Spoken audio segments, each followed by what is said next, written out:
this thing, yeah.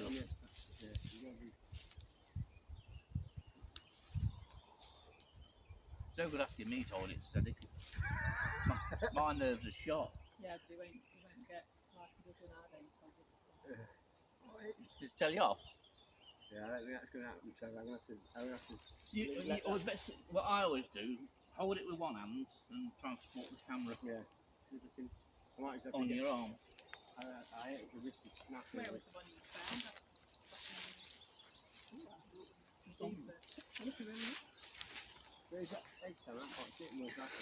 Now, this may be the most unusual, interesting, different start to one of my crappy videos. If you want to know what we're looking for eggs of broad-bordered Bee Hawk-moth.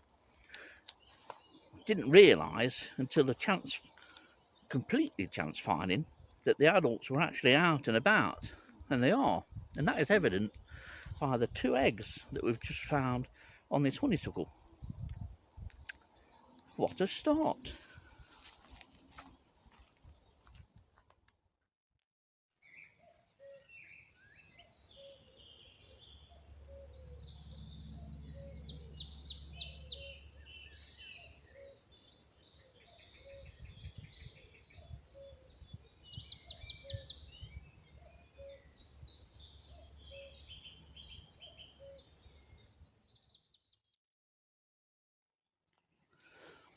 This is part of Sherwood Forest. It's actually an area of Blackpool Plantation.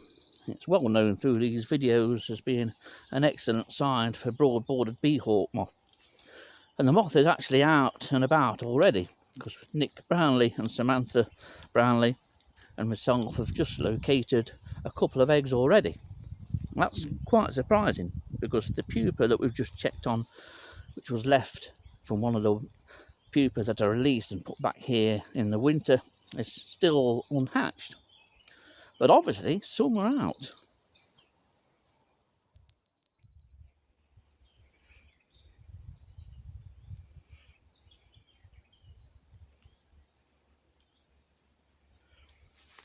I'm here in Blackpool Plantation with Nick and Samantha Brownley this morning.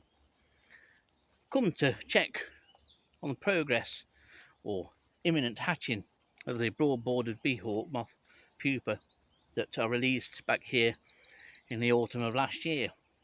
From the pupa that we've found, there's no sign of hatching, although it appears to have darkened.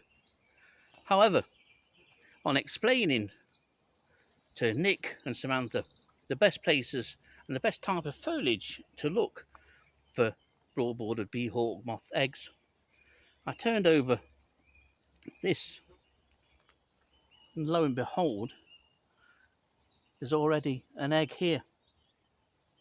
The moths are already out, just not those that are released. And there are 2 eggs on here. Right, so for those of you that are interested in finding broad-bordered Bee Hawk-moth, there's a certain type of foliage on honeysuckle that you need to look at. First of all, you need honeysuckle that's growing in semi or partial shade.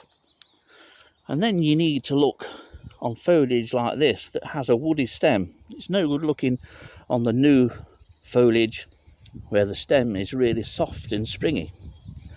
Female broad-bordered Bee Hawk-moth are quite sturdy things, so they need something stable when they land, so they can curl the abdomen underneath and lay. And here on this very little leaf, just above my grubby thumb there, look, is one of the first eggs this year. This was a complete chance discovery.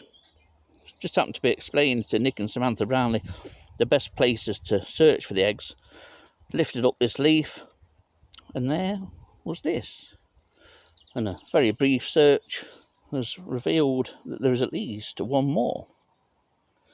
It's the 21st of May today, so it's well worth going to your local patch, finding some suitable honeysuckle and having a look. And in a week or so, when these eggs have hatched, we'll come back and look at the larval feeding signs, which are completely obvious and unmistakable.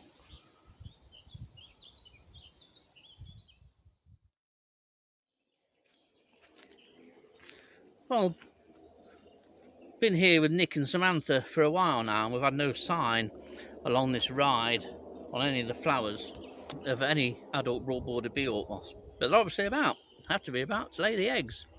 So it's a case of making several return visits to come back and see if we can film the adults again. They're an absolutely stunning day-flying moth. Just goes to show, returning to the same place day after day can pay dividends and can also provide you with surprises. But in order to gain those surprises, you have to put the field work in. You have to put in those visits. You have to come up time and time again, even on those days when perhaps you don't feel like it. With nature, I've always found that patience and persistence is the key phrase.